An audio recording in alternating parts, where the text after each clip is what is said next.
Woo, man, what an absolutely crazy day. Boy, oh boy, oh boy, we got a lot to talk about. Kevin McCarthy, ousted as Speaker of the House. What do I think? What is next? Let's just get into it. Got to do an emergency live. Here we go.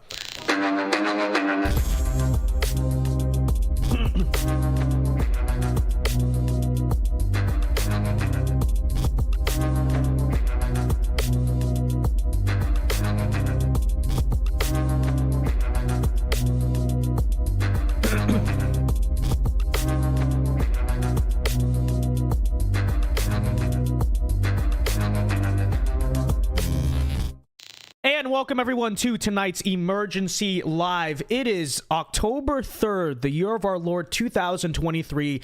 I am your Galaxy Brain host, VinceDao, and truly, this is a day I don't think many of us are going to forget for some time. It's a crazy day for me, just really quickly. I just took an exam basically an hour ago. And I was like, but, you know, we got to do the emergency live. How could we not? Because we got to bring to you the news and the fallout and the reaction, folks. Kevin McCarthy has been ousted as Speaker of the House. Do I have a thing on my... Okay, never mind. Sorry about that. YouTube was giving me a screen. We should be fine. Kevin McCarthy has been removed as Speaker of the House. 8 House Republicans voted to remove him. Blah, blah, blah. Let's get into this. I'm sure many of you have heard the story as of now. And I want to start here, okay? Frankly, on the question of whether or not we should have done this, was it the right move at the right time? I'm not really here to spend a lot of this stream litigating that because at this point, it wasn't 3 hours ago, right? What has been done is done now, and it's probably the wisest thing to look to the future from here on out. But with that said, just to briefly address the crowd who is, you know, obviously very unhappy with this. They think this was bad politics. And let me be clear when I say this, I'm not talking to the hardcore neocons or the McCarthy shills or whatever. I'm talking to the good faith, authentic conservatives who themselves probably aren't the biggest fan of Kevin McCarthy, but just think this was not the right strategic move at the right time, because I do think good people like that do exist. And really quickly, to address those people, I briefly want to say, it's important, folks, to understand that there is a reason why this happened, okay? This will be painted by even the establishment actors in the conservative movement as a spur-of-the-moment thing. You know, they're going out there trying to say, Matt Gaetz just wanted to fundraise, and if this was an intention thing, this was a grift. But that's just simply not true at all. It had nothing to do with that.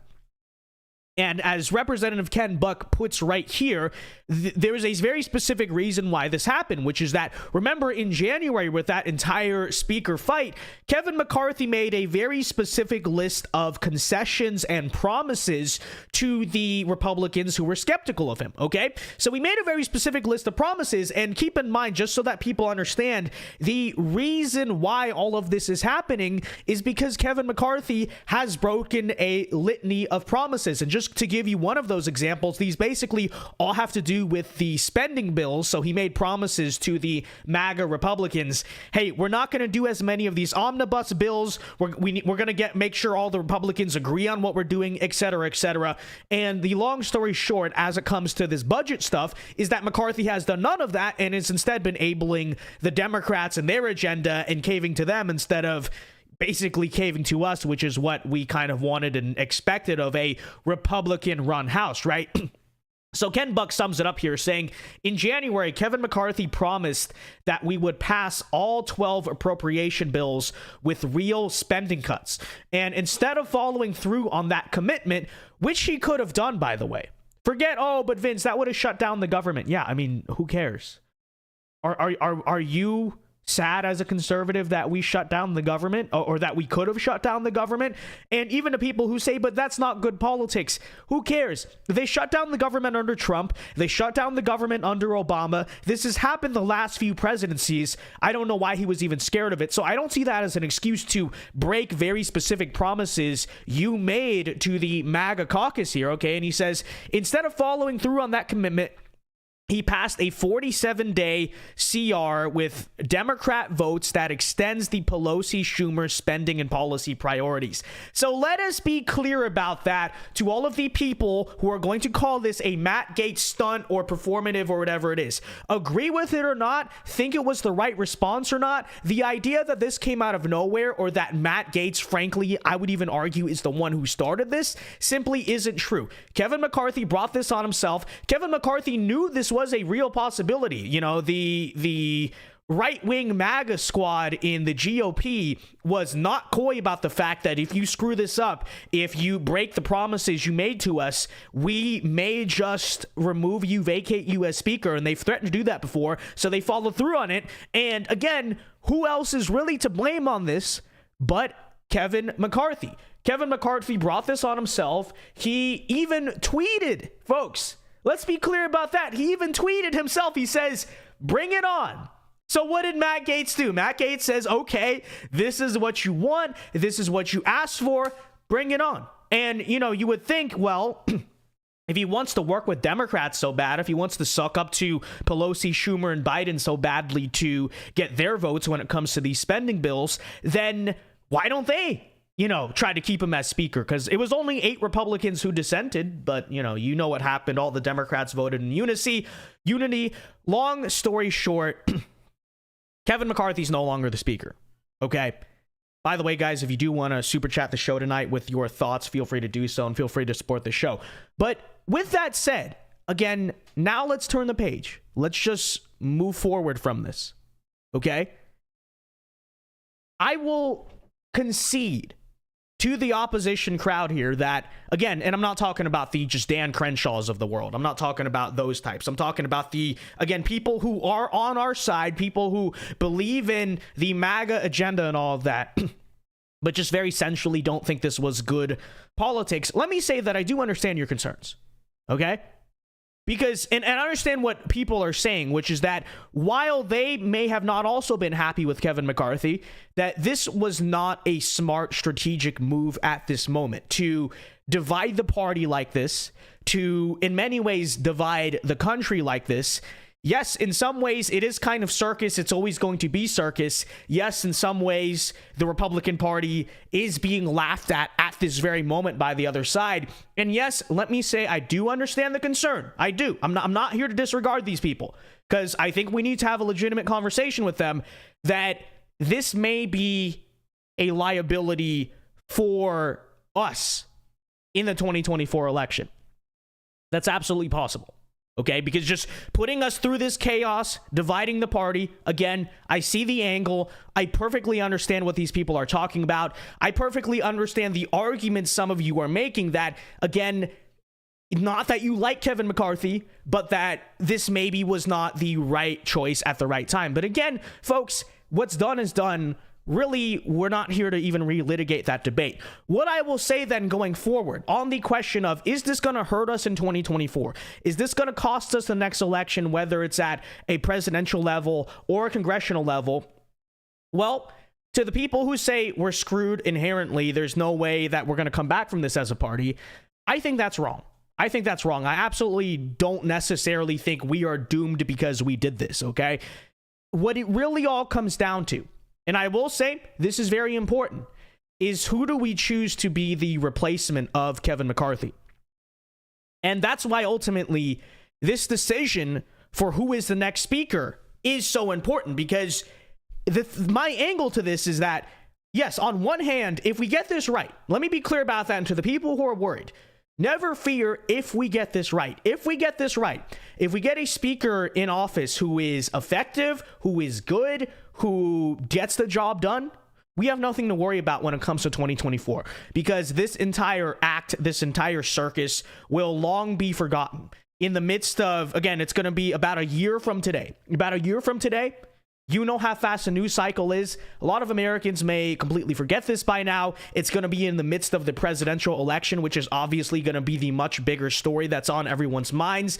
There's absolutely a case in which this is something of the distant past. We have a united, healthy GOP going forward, and all is well. But again, that all comes down to whether or not we choose the right person. Because if we choose the wrong person, then all of you detractors, all of you skeptics are absolutely right about this. It could totally screw us over. It could make things worse off, right? If the House is just full of disjumbled, chaotic mess up until 2024, yes, that could cost us the election. That could cost us the House. That could even cost us the presidency. Y'all are right about that. But again, that's why this decision is so important. And so, with that said, I don't know who's going to be the replacement for Kevin McCarthy at the moment. And a lot of people are going to ask, Vince, who do you like? Who it should be? Everyone has their personal opinion. I do have someone that I'm leaning towards at the moment, but fundamentally, I don't know who it's going to be. What I will say, and I'm going to put this out here, these are the criteria I really think that we should look for. More than anything else, because the challengers are going to emerge. More than anything else, again, what should we look for when it comes to the next Speaker of the House? And I have a few here. I think first and foremost, most obviously, they have to be the opposite of McCarthy in the sense that they actually keep their legislative promises. Whatever promises they make, whatever they say they're going to do when it comes to budgets or funding to Ukraine or securing the border or whatever, they have to actually follow through on what they're going to do. Okay, so that's obvious. I think everyone agrees with that. Here's perhaps some things, though, that people might not be considering, and this is what I think does disqualify some of maybe our more favored people here. And this may sound cucked. People may attack me for this and say this sounds weak, but it is true, which is that the next speaker does need to be able to unite the party and bring the party back together. And I get it, I know, but Vince, that means compromising with the neocons. Yes, but it's Speaker of the House. Okay, if you're the leader of the House GOP, you kind of need to be somewhat in the middle of what the different factions of your party are. Okay, so it's unfortunate because as much as I would love to put Matt Gaetz up there and just have him go epic, insane, Florida man mode on the entire U.S. House of Representatives here, is that necessarily going to be the best strategic and practical decision to, again, have a united Republican Party going into 2024? I don't know about that, right? And then here's another important thing to consider is that they need to be able to keep the fundraising machine going. And this is an underrated part of McCarthy that I will give him credit for.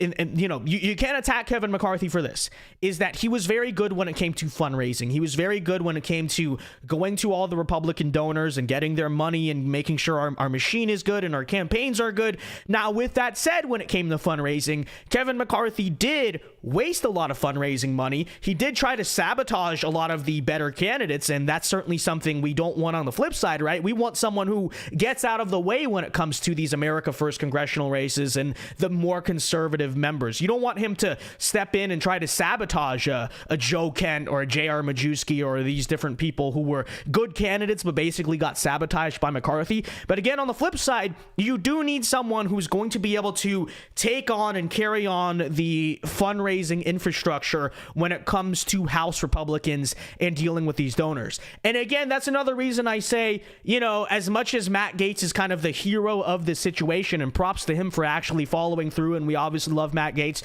We've been fans of Matt Gaetz on this channel for a long time. I praised him for leading the charge back in January when it came to opposing McCarthy.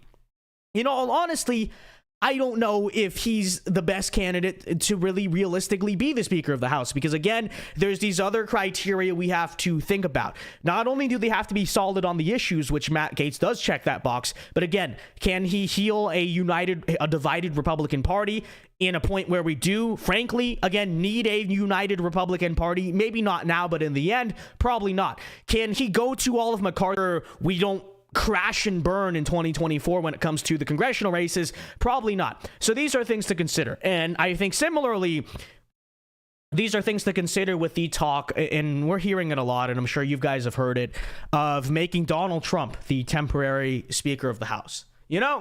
Again, I think, and on that front, right, I think it's funny. I think it would be epic, right? I'm not inherently opposed to that idea. But we also have to think strategically, not just for the meme, although the meme is funny and maybe we should just chase the meme because all of our politics is a joke by this point, but pretending for a moment we are taking politics seriously, is that the best decision either? Frankly, I don't think so, right? And realistically, let's be real, it's not going to happen. I mean, let's just be real about that. Realistically, I know it is technically legal, but that's not going to happen. I don't think Trump wants to be the Speaker of the House. He's in the middle of a presidential campaign. He has a pretty, notable legal battle to be fighting right now. Doesn't really have time to be Speaker of the House. And again, is it really the most serious idea? I don't know.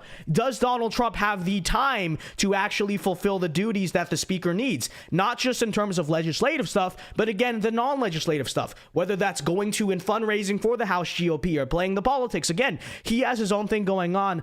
I don't know if that's the best decision. And I think every second that we spend entertaining that, we are distracting from the very serious discussion that needs to be had here of which member of Congress right now is the most realistic and pragmatic and strategic pick going forward to replace Kevin McCarthy. So that brings us all here to, again, this central question of who's going to be next. What does the future look like?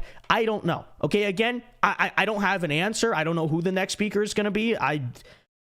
I'll tell you who I lean towards in a second, who I think probably best fits this criteria, but even then, I don't think he's a perfect candidate. I don't know. But again, there's no point in dwelling at this point in terms of, oh, should we have done this? We did this. We did do this again. And overall, I think in the moment, it was the right decision. Now, will it be the right decision in terms of history? Again, that all comes down to, do we pick someone smart going forward who's better than McCarthy? And again, can fulfill the criteria that I, kind of laid out there. Last thing I will say, though, I want to kind of close the discussion, and then we'll do super chats, and we'll see what you guys think, and I'll tell you who my favorite right now is probably to replace McCarthy, is that I do want to give, as much as we dunk on him, and as much as I've been an op of McCarthy since the beginning here, I got to give him credit for this, which is that he announced a couple hours ago that he says here on Twitter, "I will not seek to run again for Speaker of the House. I may have lost the vote today, but I fought for what I believe in, and I believe in America. It has been an honor to serve." So why am I giving Kevin McCarthy credit? Because he is actually doing the right thing here, which is seeing the writing on the wall, understanding there's no really scenario in which he can win it back at this point, and just basically stepping out of the way. To tell you the truth, I'm actually very surprised that he did this. I'm pleasantly surprised that he did this, because what I was almost certain that he was going to do was he's going to try to run again, right? He's going to try to be another candidate on that ballot. It's going to be something of a three-way race. And he would either A, make a deal with the Democrats and get the Democrats to vote for him, which, considering his past record as Speaker of the House so far of working with Democrats, I was almost certain he was going to try to do that. Good for him. He didn't do that. Or B, just try to play spoiler, right? Just try to sow a bunch of chaos and just be like, I'm not stepping out of this race. Screw you, whatever. He easily could have done that. And considering his long political career of being very narcissistic and very self-centered, it's absolutely something that he could have done. And again, to his credit, he did not do it. And what's good that he did not do it, what's good about it especially, is that now it truly clears open the field, right? Because before, if it were a three-way race, if it were a divided race, you may have quite a few solid Republicans who say, I just don't want to do that to my political career. I don't want to be the guy who gets in this mess. Now it's a totally open field. Now there's no excuse for why so-and-so can't at least make a shot. It's an open field. It's an open primary, basically, in some ways. So we truly can make this decision of all the possible candidates who is the best. Now, with that said, who is the best candidate to be the next speaker? Again, I don't know. I don't have a definitive decision. Right now, though, I would lean towards saying it's probably Byron Donalds. That's probably the best practical strategy decision, right? And I think of all the criteria I laid out, again, needs to be effective legislatively, obviously good on the issues, but also needs to be able to unite the GOP again, and needs to be able to take on McCarthy's old fundraising infrastructure and make sure, again, we don't crash and burn when it comes to 2024 and electoral fundraising. The reason I would say Byron Donalds kind of fulfills all of that is because when it comes to solidness on the issues, for instance, is he my favorite congressman? No. Do I think he's the best on the issues? No. But I think he's good enough. He's one of the better ones, right? He's one of the better ones. So that box checks for me. He might not be a Speaker Gates, but again, you got to be practical about this. Okay, so number one, that's fulfilled. But number two, Byron, in my opinion, is certainly someone who can actually unite the House GOP, right? Again, someone like a Gates, someone like a Gosar, a Boebert, even an MTG is disqualified, but you know, even someone like an MTG, you know, these characters probably are too quote unquote right wing or fringe or whatever to, as much as I like for the most part that wing of the Republican Party, right? Probably aren't going to be able to unite a GOP here, and that's not a good look. Again, Byron Donalds, better on the issues, but just in the center enough to where I think he can effectively navigate that. He can please both the more establishment-leaning people and the more MAGA-leaning people, okay? And then, like I said, lastly, not divisive enough for the donor class or with the donor class to where he will, again, I don't know. I don't know how good of a fundraiser he is. I don't know how good he is at that side of the political game. But it seems to me between name ID, between overall likability with both sides of the GOP, et cetera, I think when it comes to fundraising and kind of doing the political jobs of a, you know, GOP leader, I think he would be good enough. So that's my favorite at the moment. Again, I'm not decided on him. That's not an endorsement. I'm just saying from the people I see at the moment, he kind of checks those boxes for me. Would love to hear what you guys obviously think about all of this. But with that said, yeah, here we are. Here we are, folks. Here we are, folks, you know. We'll go on now, I guess. I mean, I don't have much more to say. We just got to see how it goes in the future. So I will now get to our super chats and read the chat and just see what you guys have to say. So if you guys would like to support the show, if you guys do got questions or comments that you want read and answered on the stream, if you got thoughts, if you got your own endorsement, whatever, we're now open for super chats. Feel free to do so because my monologue there is basically more or less done. So let's take a look here and get caught up on our super chats. I think we got 2 here so far. Small Graydon guy for $2 says Vince Dow or John Doyle for speaker. This is real. This is real. You know, I will be Speaker of the House, okay? I'm going to call my local, well, actually, my local congresswoman sucks. It's a Republican, but she sucks. But everyone call your representative. Tell them we want Vince Dow as Speaker of the House, okay? All right, thank you for the $2, by the way. Real Texan Politics for $2 says Byron Donalds for Speaker. I agree with you, Real Texan Politics. Again, I think he's the most practical but also solid decision to where he fits those angles. He can kind of navigate it politically. And I agree. I think it's the best strategic choice. You know, the other question I'm curious about is who wants to take this job now? Because I will give it that. If you're a potential candidate for speaker after everything that just happened, all the chaos that ensued, and the fact that you have to try to somehow please Dan Crenshaw and Matt Gaetz, right, on polar opposites of this Republican Party here, it's not an easy job. It's not an easy job. So, you know, whoever we put as the next speaker, I would say maybe to some degree, you got to hold him accountable while cutting him a little bit of slack because it's certainly not an easy decision overall. But yeah, it is true. Thank you for the $2, Real Texan. And I agree with you on that 100%. I do think Byron is probably the best choice here. Again, guys, we are open for super chat, so feel free to do so if you've got thoughts on this entire situation. Maxwell says, I wanted to hate on Byron, but I can't think of a better choice. Well, I agree with you, Maxwell. Again, to be clear, he is not my favorite congressman. Okay, I don't think he's perfect on every single issue. But he's one of the better ones, right? He's probably in the B plus, the A category when it comes to the Republican field in Congress. All right, are we back? Kevin McCarthy sabotaged the internet. Okay, Kevin, look, listen. I know you're mad. I know it's not a good day for you, okay? You had a bad day. You're taking one down. You sing a sad song just to turn it around. I get it. I get it, my guy. But you know, you don't have to be sabotaging our stream here, okay? Or no, he sent Chris Christie in to eat the internet, okay? Every agent of the Matrix is trying to sabotage this particular stream, okay? Joe Biden, Kevin McCarthy, Mitch McConnell is making, okay, that's an out of taste joke, but you know, something to do with freezing internet. This is real. This is real. Okay, we're back though. We're back. Sorry about that. Okay, Gabe R for $5. Thank you very much. Says, I would love to see Byron, mostly because it would piss off the woke wing of the Democrat side. Thank you for the $5, Gabe. I mean, that's not really my motivation here, because I think it equally pisses off the woke wing of the Democrat side to have just a good conservative up there. Right? People always say that, oh, it's a black Republican, so it'll piss off the woke. It also pisses off the woke when you're just a good conservative. Okay, I think people overlook that.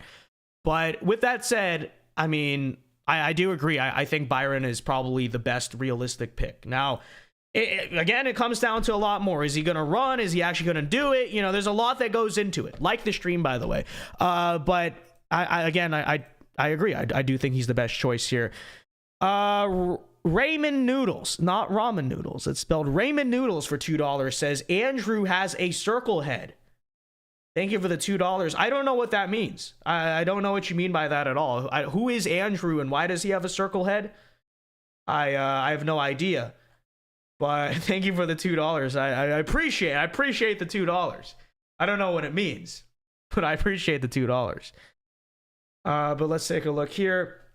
What do you think of Lee Zeldin, Vince? I mean, Lee Zeldin probably would not be a terrible choice in terms of at least he would have the time to do it, unlike Donald Trump, who's trying to do a million other things here at once.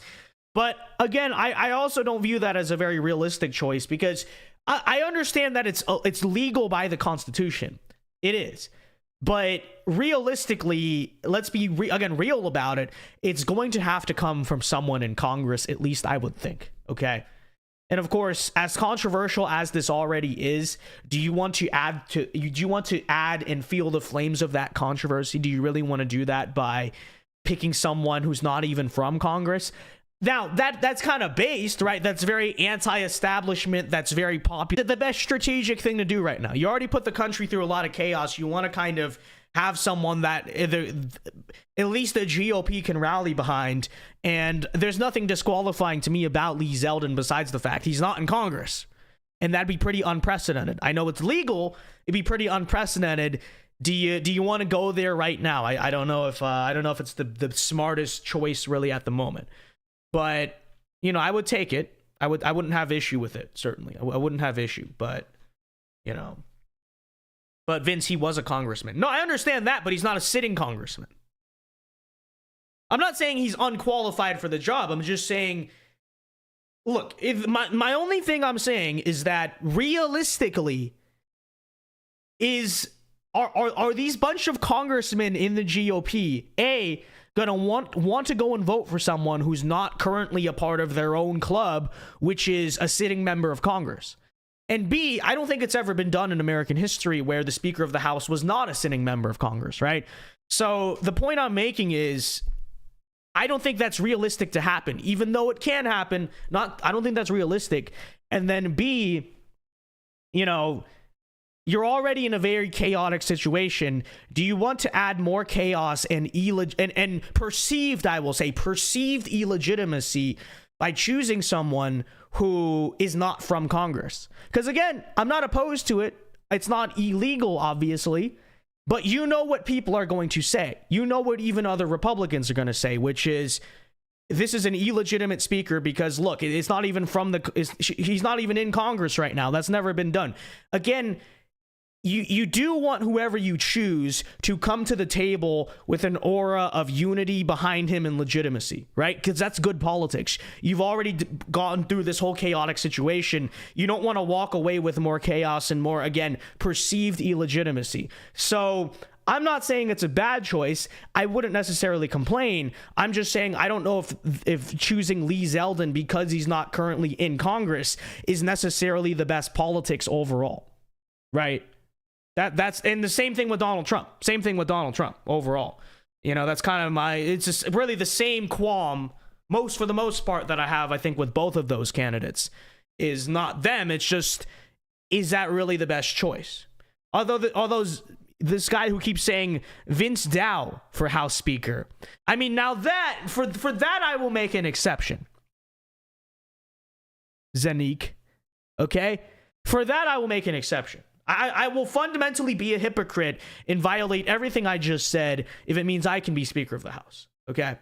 So, this is true. This is true. But Ezekiel for $5, thank you very much, says, do you think conservatives should leave leftist cities? I think a lot of retreatism is how we lost a lot of these cities and states to the liberals. Thank you for the $5, Ezekiel. Excuse me, I gotta take a sip of water because I think you can tell my voice is gone. Okay, it's been gone for a couple days now. But do I think conservatives should leave leftist cities is the question.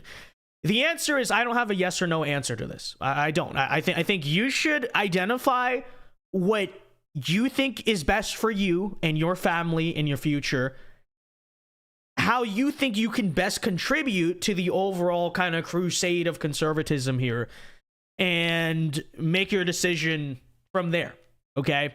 And I think both sides who are absolutist about, and I know that's a fence-sitting take, I know that's, oh, you won't take a side, but truly, I think both sides who take an absolutist take on this are just, first of all, out of touch and kind of insulting, because I think everyone has their own situation they have to deal with here and how they can best contribute and all of that. But even furthermore, you know, it comes down to, there are arguments for both. Truly, there are arguments for both.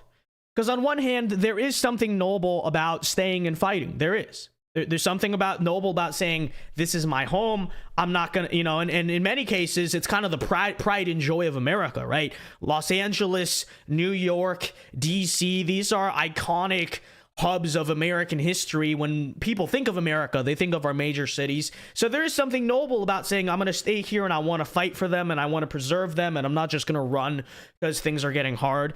And I understand that worldview, and I think that's fair. On the flip side, I think there's also something noble about saying, well, you know, I want to contribute to what is realistic and what is winnable.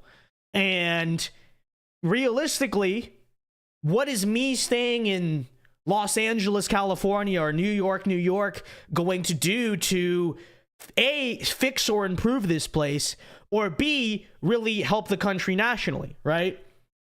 And I think you also have to consider, well, what about, you know, forget the grander crusade for a moment.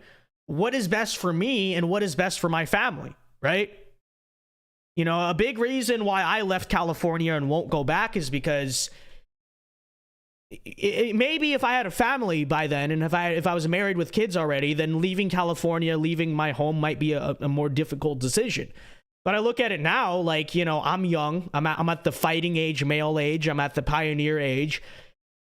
So I have to look, A, for the future of where can I best contribute to this movement, right? Because understand, I work in kind of this industry and media and politics and all that stuff. So I had to be somewhere where I could actually be around what was happening. In case you haven't noticed, a lot of Republican and conservative media infrastructure has left California. Maybe they should have, maybe they shouldn't have, but I have to go to where my opportunities are and you know, build my career there. And then also be, right, where I can also kind of be relatively safe, because I do expect to be a public figure. There's going to be a target on my back. If I'm in a city or a state where I'm not even allowed to legally conceal carry, then is that a smart decision for me personally? Or is that a smart decision for my kids? You know, and then in terms of raising my family in the future, is it a good idea to, you know, ruin their quality of life and make everything more difficult because we can't afford to raise this family because we're stuck in a leftist city and it's very expensive, et cetera, et cetera. So, you know, this is all to say, I don't think there's a right or wrong answer to that question.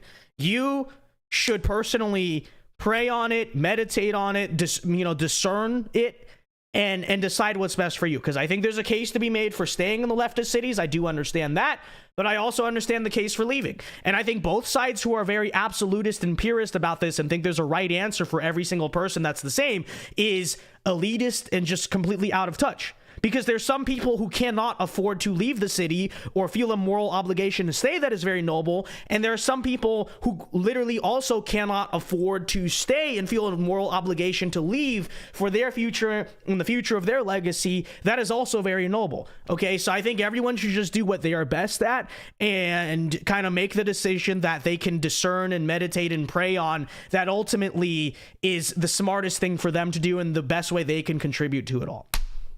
Very long-winded answer, but I think this is all to say, again, you do what you think is best and how you think you can best contribute is the simple answer. There's no right or wrong answer to that question.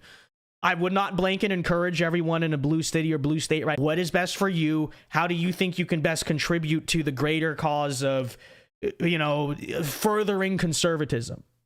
And then go from there.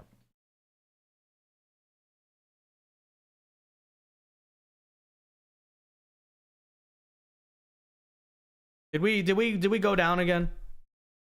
All right, sorry about that. The stream crashed again. Thank you very much. Okay. Thank you very much. Kevin McCarthy, he keeps messing with the stream. Okay. Not very nice, Kevin. Kevin, can you go, like, you know, do something else? Go cry in the corner. Do whatever. I don't care. Just stop messing with our stream. Not very nice. Okay, but yeah, thank you for the $5, Ezekiel. Christopher for $5 says, McCarthy mouthpiece Fox News is in a complete meltdown today because of this. They can't stand the neocons losing. Thank you for the $5, Christopher. I mean, yeah, again, I understand some people are skeptical about whether this was the right decision, but if Fox News is crying about it, it was probably the right decision. It's probably the right decision. Okay, so it is true. Thank you for the $5, Christopher. Appreciate it. Hunter Phillips for $5 says, realistically, it isn't likely someone who is already in leadership isn't it? Sorry, read that wrong. Realistically, isn't it likely that someone who is already in leadership will be nominated? Scalise, McHenry, Stephanie, etc. Thank you for the $5, Hunter. I mean, yeah, you are right about that. You are right. It is most realistic that whoever does, and you know. Okay, really? Stream really go down again?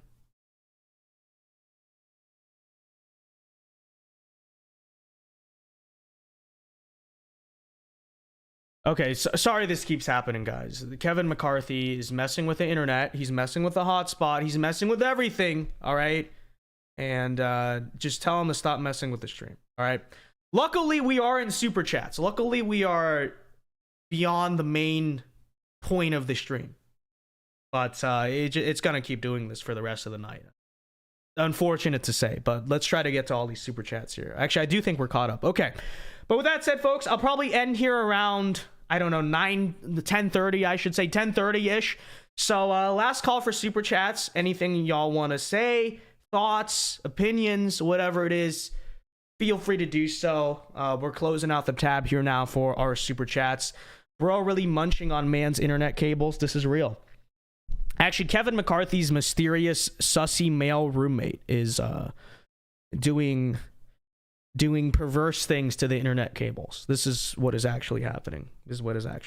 So another thing to point out is that Republican Congress will be divided always between neocons and MAGA. And again, yeah, this is why you do need someone who can kind of unite the two reasonably. Obviously, they're never going to fully get along and they're both going to yell at each other, but who has a decent approval rating with both? And that's why I think Byron Donalds is a good pick, because he does have a decent approval rating with both, you know? So, you know, this is true. This is true. It's a sign for you to crack the books and study. Hey, Jeopardy, I'll have you know, I already took my exams, okay? I took my other exam today, so we're good. We're now in the clear. I mean, I have some stuff to do next week, but for right now, we're in the clear. Right now, we're celebrating, having a good time.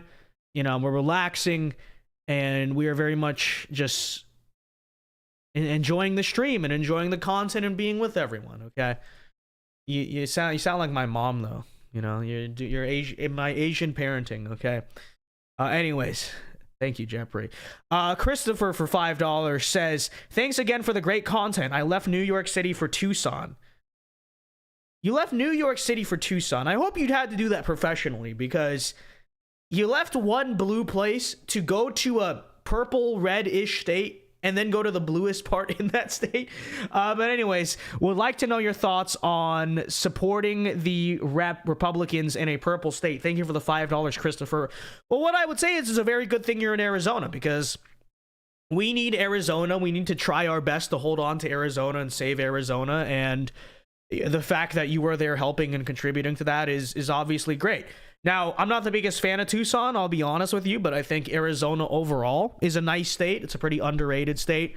There were many years of my life where I wanted to go to school there and I wanted to live there, not in Tucson, but in Arizona. So, you know, I definitely think you being in Arizona is good. Now, I don't know if you have to be in Tucson. You may want to look at a place that's not Tucson, but Arizona overall is a good state, and I think it's good for you to try to stay and fight for that place. And again, you know, we have to be realistic about what we can achieve. Okay? And a lot of these urbanites, there's this movement in the right wing. It's very niche, but I do see it. These kind of urbanite conservatives who advocate you need to go and fight for a place like New York City because, hey, and they're all right about this. New York City is America's most famous city, and you don't want to see that decline. You know, I do not celebrate that at all. But at the same time, I mean, let's be realistic about what we can achieve, right? There's something to also be said about practicality. New York City is far gone. The state of Arizona, which is also a very beautiful part of this country and an important part of this country, but it's real. Yeah, it may not be New York, it may not be California, but it still is important to save, and it is also much more realistic and tangible for us to be able to actually save it, right? So, you know, again, I think this all just comes down to what's best for you and what's the smartest thing for you to do. But, you know, I certainly don't think there's anything wrong with leaving a place like New York City to go to a place like Arizona. And that's the way I feel about it. But anyways, Byron is the top G of Congress. Top B. Well, Matt Gaetz is the top G, but Byron's a good guy, okay? He's the good kid. He's the good kid who see, Matt Gaetz is top G because he's the troublemaker, okay? He's the kid who causes the chaos. But Byron Donalds is the good kid who represents the bad kids because he's not a snitch, right? That's kind of the way I would see it. Overall, any advice for the AP Lang rhetorical analysis essay? Chinkster, I really wish you had asked me that 2 years ago because I would have remembered it. I barely remember it now. I remember I was very good at it. But I honestly, I barely remember it. Just hit the rubric. Understand the rubric, understand the points very well. If you know what you're doing, everyone always struggles with that. If you know what you're doing, if you know what the logical appeals are, it's really not that difficult. Just there's always going to be an emotional appeal. There's always a logical appeal. Again, I wish I could tell you more, but I really forgot what that whole thing was all about. More beyond that, but I think it's not really nearly as hard as people say, especially if you consume political content, if you watch speeches, if you watch people talk about issues. It really shouldn't be that hard to know when people are using, ethos, pathos, logos. If you can find, overall, that is one piece of advice I would have to give, which is try to stick to those. I know a lot of people like to get fancy and say, oh, I'm going to point out this logical fallacy or this very specific thing. But the thing is, from what I remember about that essay is, it also, you need to choose types of arguments that are very important to the actual point of the essay, the point of the speech itself, right? So you do want it to be relevant. So I do remember I did that. I didn't ever go in terms of, and if I did, it was only one paragraph of, hey, this very one sentence emotional appeal is very important. I remember sticking to the bigger picture because you could kind of more easily explain how that fits into the greater picture of the actual speech and argument that's being given there. So that's from the most I remember about AP Lang and the rhetorical analysis. I just remember I got a 5 on that, and I was very lucky, actually. I remember this. I remember it was the COVID year, so that was the whole test, and it could not have been more perfect for me. The speech I got was George H.W. Bush's 1988 RNC acceptance speech. That was a speech I had to analyze for the essay. And it was so perfect, though, too, because I fully understood what was happening. And that really does help. If you understand what's happening, I was able to go very in detail in terms of he's appealing to this, like he's appealing to... I forgot exactly what I said, but I said something about like he's appealing to the patriotism thing here, and I went into it because he's Ronald Reagan's vice president and he's trying to kind of continue the appeal, and most people in that crowd voted for Reagan, and Reagan was a very popular president, so he's trying to play into that. Oh, you know what it was? It was I think it was the credibility, right? He's appealing to credibility. I went into this whole argument about how he was appealing to Reagan's credibility because Reagan won the election by this much, and you know, he was the VP, so he had the thing to build on. So it was very specific. I remember that. So I got very lucky because I was able to get really in depth with my analysis because I fully, like, very deeply understood the social situation that was going on there. So really, the AP people could not have given me a better essay. I do remember that. Other than that, I don't remember much about all the rhetorical analysis stuff, but hopefully my general advice there helps. X. Is that the real X? We got Elon Musk. Elon Musk for $5 says, Vince, I just came on. One question. Where is the Bible that's usually on your right shoulder? Love your show. Keep it going. Thanks for reminding me, actually. It's over here on this. When I was studying for my test, it was just like chaos, and it fell off, and I forgot to put it back. So there you go. There you go. Thanks for reminding me. I totally forgot because it was very chaotic trying to study for the test, and then I forgot to like get my setup's all busted. Look at that. Look what happened here. The wood of, I don't remember what I did to knock everything over, but the wood of this part of the cabinet here just is on the ground. Okay, it's on the ground. So thanks for reminding me, because I literally just got off the exam like dream. So thanks for reminding me about that, X. Genuinely, God bless. I totally forgot to put it back up. Okay, write your 3 points, rhetorical stats in your thesis statement to support your determination of the theme. A good introduction writes the rest of the essay for itself. Well, you would remember that better than me. I don't remember any of that stuff well enough. So, Vince, Luxembourg is very cool. Never been. Is this a new meme or something, or are you just saying that Luxembourg is cool? Because you'd probably have gotten me either way, truthfully. So let's take a look here. All right, again, guys, last call for super chat. So I'll end the stream here in a few minutes. Let me browse and make sure I didn't miss any of these. Pelosi is bottom G. This is true. What does that make Paul Pelosi, though? Does that make him bottom of the bottom G? Is he below bottom G? This is a very interesting question here. It's a very interesting question. Dollar for Dollar says, Vince, do you think that video of Elon Musk going to the border could help us in 24 with independent voters on immigration?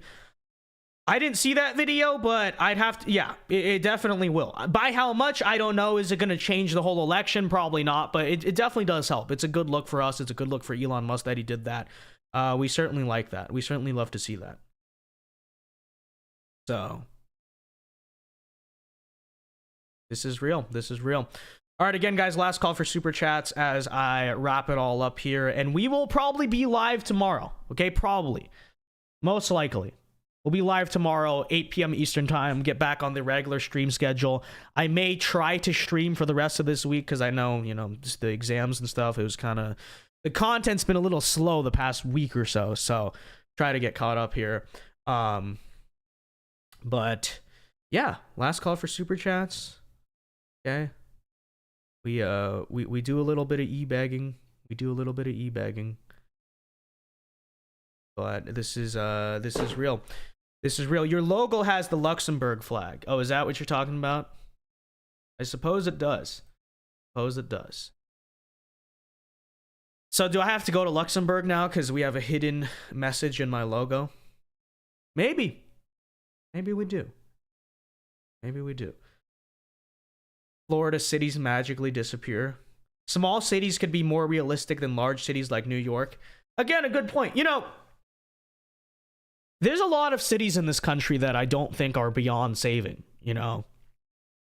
I think about, look at a place like Tampa, Florida, that whole metropolitan area. I don't know if you guys have been there in the past few years. It's not a bad place at all. It's a nice city. It's growing. It's actually getting more wealthy, and you know, because it had a bad reputation back in the day. It's not like that anymore. You know, better now. Does it have the glory of New York? Absolutely not. But in fact, I would argue Dallas is one of my least favorite cities in this country. But if you want to go there and fix it, or Phoenix, whatever, I mean, it's important that we save a place like that too. You know, Miami. What about Miami? You know, I personally think Miami arguably is America's most beautiful city. And is it necessarily probably the best conservative place to want to raise a family? Probably not. But again, you know, this is all to say there's places outside of blue states in gigantic, famous American cities like LA and New York or DC where you can actually, you know, make a difference there and make that place, even by a small amount, more conservative, that are also more realistic to make into a nice place than, say, a New York or an LA or a San Francisco, you know? So, Vince, why? Dallas is awesome. All right, I know we're ending the stream, so I don't want to get all into this, but Dallas, Texas is everything that is wrong with modern architecture in the modern world. It is the most ugly, soulless, modern architecture, brutalist city in this country. The way that the roads are built, you can tell it was built post-war because, you know, before the interstate system, no one would have driven like that. It's all confusing and crazy. And it's just ugly. It's an ugly city. It has no soul. I feel very bought out and just frankly soulless when I'm there. It has very little identity. Again, the way it's built is just, again, a cancer of the modern. It's everything that's wrong with the modern world, frankly, is the city of Dallas, Texas, and the way it's built and the way it is. Now, with that said, is it more realistic to save a place like Dallas than New York? Sure, you know? But yeah, everyone who knows me knows, like, Dallas, Texas is one of my least favorite places, which sucks because a lot of the conservative media space is based out of Dallas, Texas. And who knows, I may have to live in Dallas, Texas one day. But, you know, Fort Worth is not that bad. But it's just ugly. It's an ugly, and the landscape too. The landscape also is just an eyesore to look at. I just hate being in that place. I hate the feel, the vibe of that entire place. The landscape's ugly. The architecture is terrible. It's the worst in this country, frankly, in that regard. I usually enjoy driving. I'm a big car head, but driving in that city makes me feel every just cancer of the modern world, the way that whole thing is built. I feel very little pride in my country when I'm in Dallas, Texas, okay? At least New York City, you feel an identity. At least you know it's a place. Even if the place has gone downhill and it's not what it used to be, and it's the place embodies now a lot of what you disagree with, at least it embodies something. At least it feels like it has an identity to that place. You feel like you're somewhere. When you're in Dallas, this is why I say it's such a cancer of the modern world. Atlanta in many ways too. You don't feel like you're anywhere. You feel like you're nowhere. You know? So props to everyone who's trying to make Dallas a better place. But like I said, it just, I cannot stand that city. Same thing with Atlanta. You know? There's no identity to it at all. And it's just ugly. It's just an ugly place. And you don't like looking at eyesore, truly. You know? I think you truly feel a greater sense of pride about a place in a community when you are surrounded by beauty in that place. And Dallas, Texas just has none of that. Okay? Now, Fort Worth is not bad. I'm not even the biggest fan of Fort Worth, but at least Fort Worth kind of feels like Texas. You know, it kind of feels like that identity of Texas is there and stuff. Dallas is just awful. It's an awful place. It's terrible. Okay? And I think part of the Federal Reserve is based there, and it's city of the future, though. So You know, you can look forward to that. Look forward to the future of the world looking like Dallas, Texas. Wow, you know, that's really a place everyone wants to be. This is true. This is true. So that's why I don't like Dallas, Texas, to answer your question. Fort Worth is not bad, but Dallas is awful. It's an ugly, horrible place, okay? Now, it is more Republican, okay? I get that, but, you know. That's why I do understand the urbanite conservatives who are really big on restoring America's original cities, because all of America's new cities are terrible. They're just awful places. They're just ugly. The way they're built, everything, you know.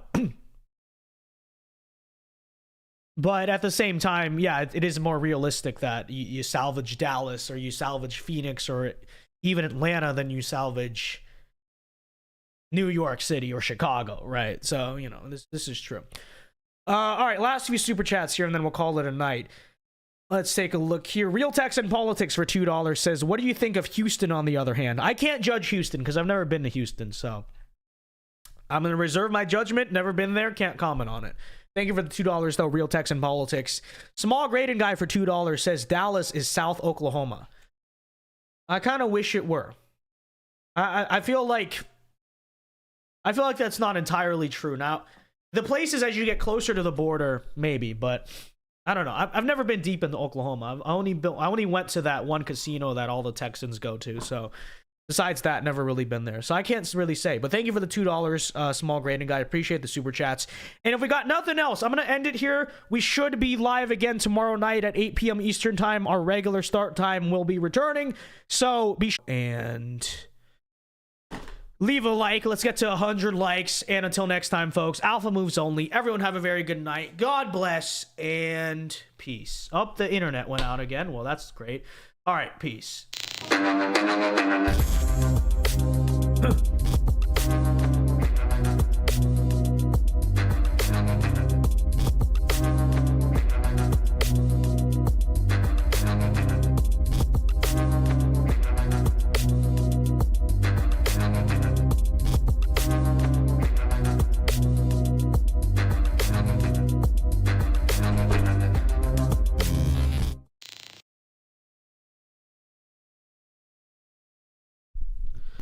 I would play the video, but sadly I don't have the video because I had to substitute it out for the RFK stream on Friday. So you all lucked out. You all lucked out. There is no prank. There is no ending credit scene of the video that everyone knows about. Truly, you really did luck out. In fact, I really briefly just tried to find it and can't. Oh. Okay, I just want to make this little video today because it's a little concerning. So back. I'm seeing a lot of anti-blackness. Black. Right here, here's a picture. These are clearly African features on these indigenous people. And the story goes that in 25 BC, a ship from Africa, from a Hukong Kinte, who was one of the African kings of Ghana, sailed the ship all the way from Ghana, and he got lost. He was trying to explore the new world, and he ended up in Japan.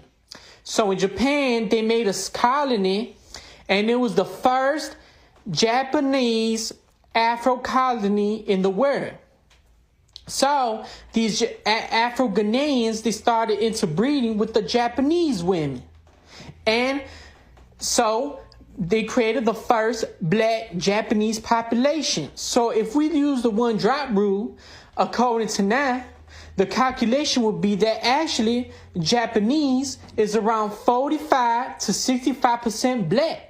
So I just wanted to let y'all know and give y'all a little history lesson to correct it, because United States schools don't show this, but a lot of Japanese carry the black gene, and so do China. So these Chinese and Asians, we should be supporting each other, because Chinese are black, Japanese are black, and the whole Asia is black.